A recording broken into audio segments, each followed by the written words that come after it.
नमस्ते बच्चों।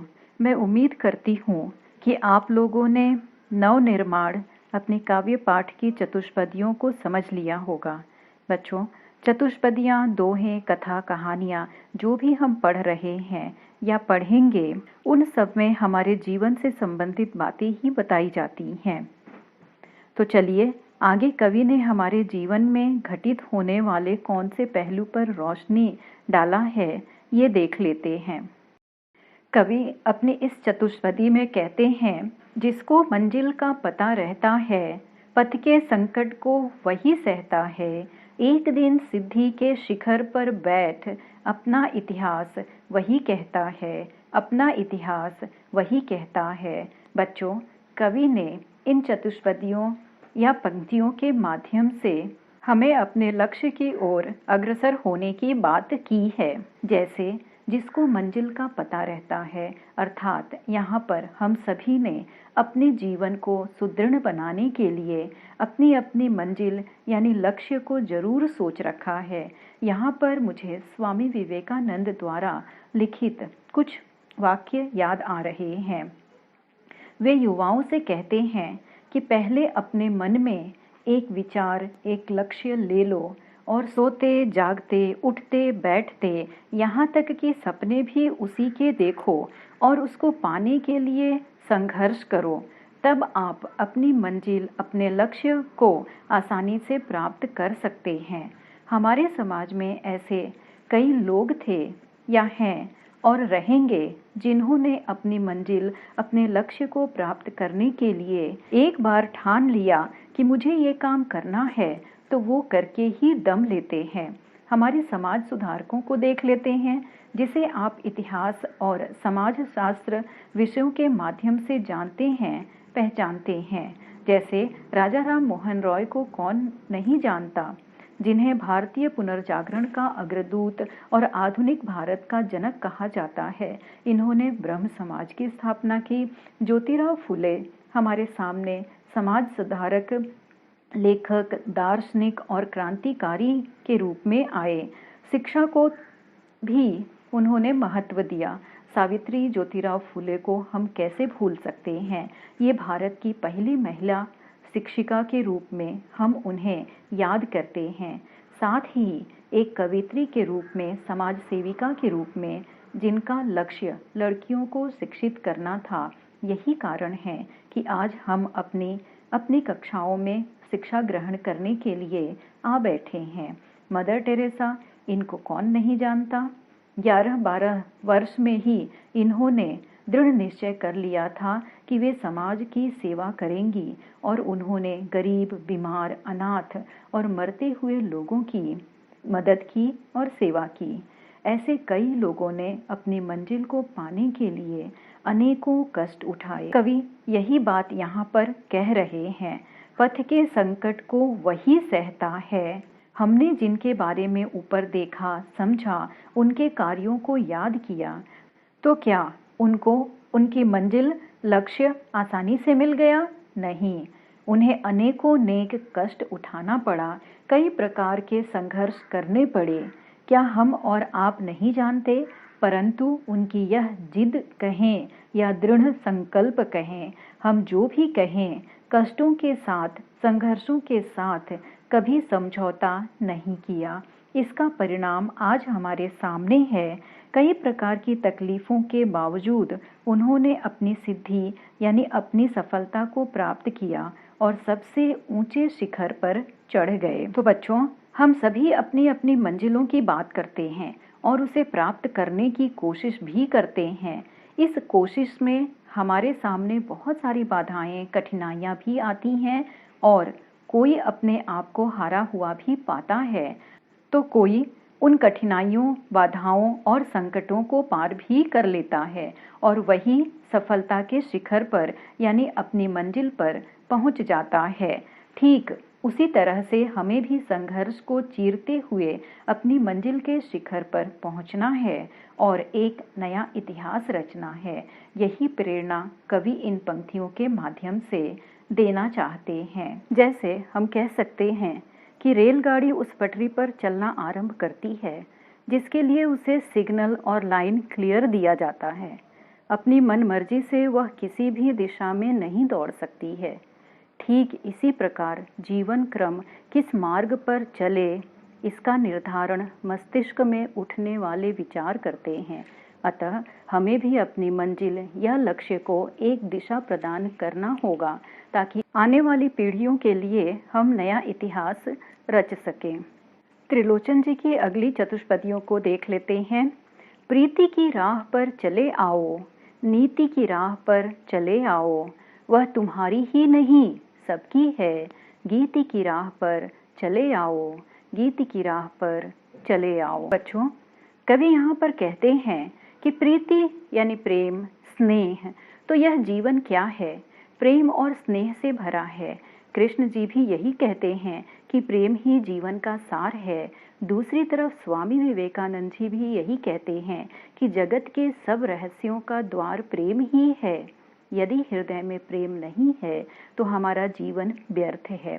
यहाँ पर कवि हम सबके प्रेम को बताते हुए कहते हैं कि मनुष्य रूप में हम घर, परिवार, भाई बहन, समाज और देश से प्रेम करते हैं और यही सत्य है।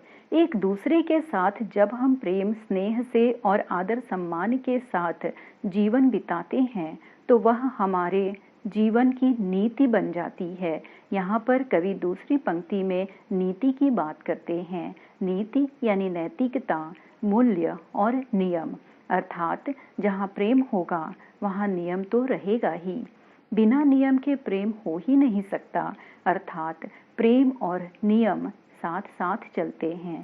यही कारण है कि हम अपने परिवार, समाज और देश के नियमों, नैतिक मूल्यों और संस्कारों को अपनाते हैं और उसको आदर्श मानकर उससे प्रभावित होते हैं, क्योंकि हमें अपने देश से प्रेम है।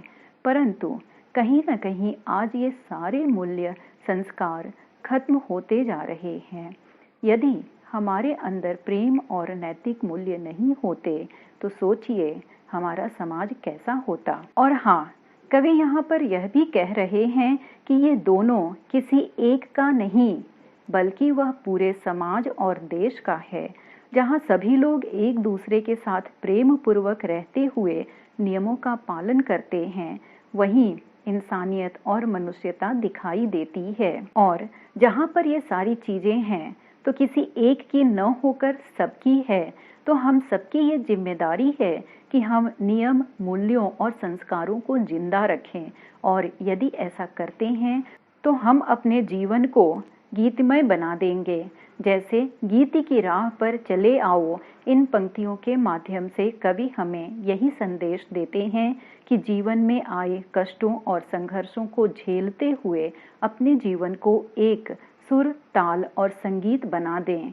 अतः एक दूसरे के साथ प्यार, स्नेह, सम्मान, आदर, सद्भावना और सहृदयता का भाव रखें, ताकि हमारा जीवन संगीत की लहरों की भांति तरंगायित हो और हम खुशी खुशी आगे बढ़ जाएं।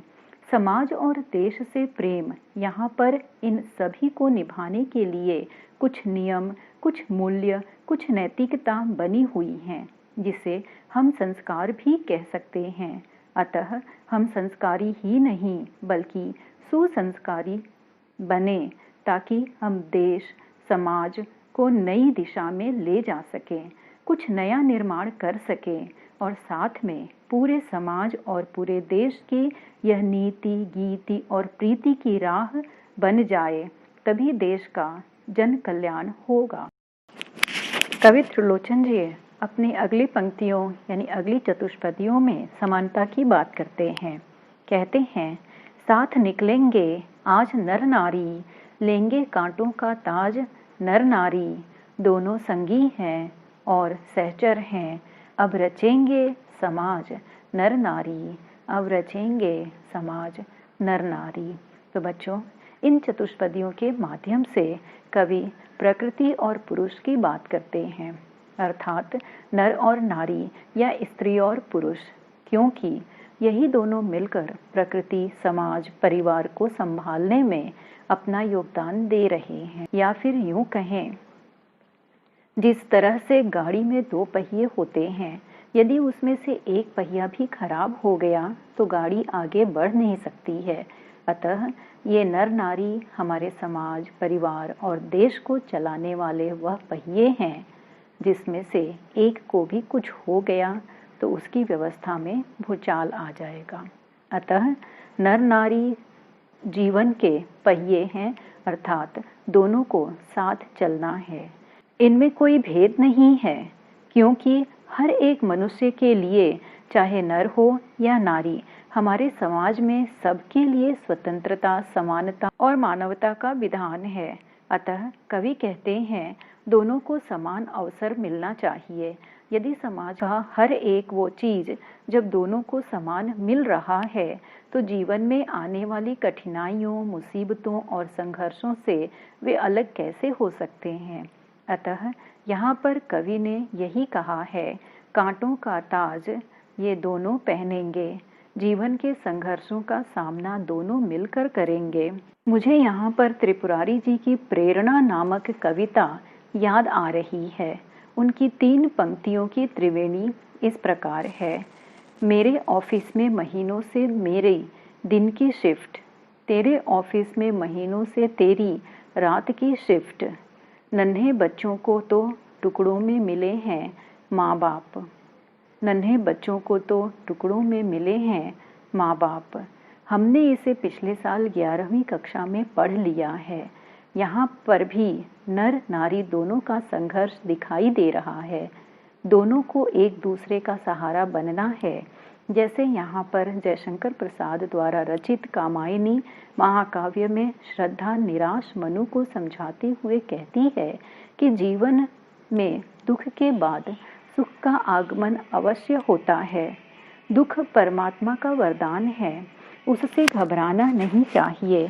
अतः कवि त्रिलोचन जी भी यही कहते हैं, जीवन में तरक्की प्रगति के लिए ये दोनों एक दूसरे के संगी और साथी बनेंगे, परस्पर साथ देने वाले बनेंगे, एक दूसरे के पूरक बनेंगे, किसी तरह का विरोध न करते हुए समाज का नवनिर्माण करेंगे।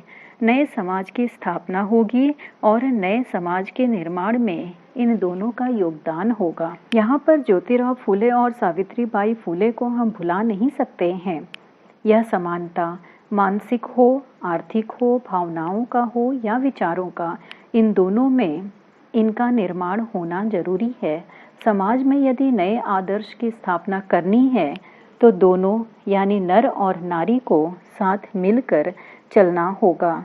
यहाँ पर कवि ने यही बात समझाने की कोशिश की है या यही बात समझा रहे हैं। चलिए त्रिलोचन जी की अगली और अंतिम चतुष्पदी को भी देख लेते हैं। वर्तमान बोला, अतीत अच्छा था, प्राण के पथ का मीत अच्छा था, गीत मेरा भविष्य गाएगा, यूं अतीत का भी गीत अच्छा था, यूं अतीत का भी गीत अच्छा था। इन पंक्तियों में कवि त्रिलोचन जी सकारात्मक सोच को हमारे सामने रखते हैं। अक्सर हम देखते हैं कि हर एक व्यक्ति जब वर्तमान में जी रहा होता है तो वह वर्तमान के बारे में नहीं सोचता, वह उस क्षण को अपनाता नहीं है, उसमें वह खुश नहीं रहता है, बल्कि उसकी सोच में बीते हुए समय अर्थात भूतकाल की अच्छी बुरी यादें उसको कचोटती रहती है कि मेरा पहले का जीवन अच्छा था, मेरे दोस्त, मेरे लोग अच्छे थे, मेरी परिस्थितियां भी अच्छी थी। इस तरह की सोच के बारे में कवि कहते हैं कि बीता हुआ समय तो लौट नहीं सकता है।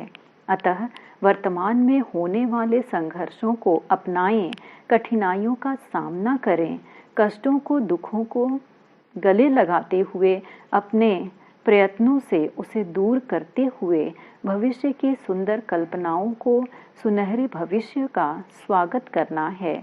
अतः कवि कहते हैं कि वर्तमान भी अच्छा है, अतीत भी अच्छा था और हमारा भविष्य भी अच्छा होगा।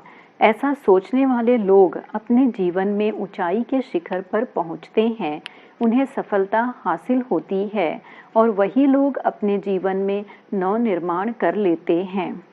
अतः हमें भूतकाल के उन पलों को जो अच्छे या बुरे थे भुला देना है। हमें भविष्य काल की सुनहरी कल्पनाओं में भी नहीं खोना है। हमें तो सिर्फ और सिर्फ अपने वर्तमान को सुधारना है। इस तरह से हम अपने भूतकाल को लौटा तो नहीं सकते हैं, परंतु भविष्य को उज्जवल जरूर बना सकते हैं। तो बच्चों, इस पूरी कविता में कवि के संदेशों को हम एक बार फिर से देख लेते हैं। पहली चतुष्पदी में ईश्वर और माता पिता के प्रति कृतज्ञता के भाव को कवि ने बताया है। वहीं पर दूसरी चतुष्पदी में मातृभूमि के प्रति प्रेम को हमारे सामने रखा है। तीसरी में कवि जीवन की वास्तविकता से परिचित कराते हैं। तो चौथी में बल शक्ति की बात करते हुए हमें समाज के प्रति समर्पित होने के भाव को बताते हैं। पांचवी चतुष्पदी में कवि ने हमें अपनी मंजिल को प्राप्त करने के लिए मंजिल का पता होना आवश्यक है कहा है। तो छठी चतुष्पदी में प्रीति नीति और गीति को अपनाते हुए हम मानवता के राह पर आगे बढ़ें, ऐसा संदेश कवि देते हैं। अगली चतुष्पदी में कवि ने नर नारी की समानता को हमारे सामने प्रस्तुत किया है। ऐसा करने से परिवार समाज का नवनिर्माण आसानी से हो सकता है।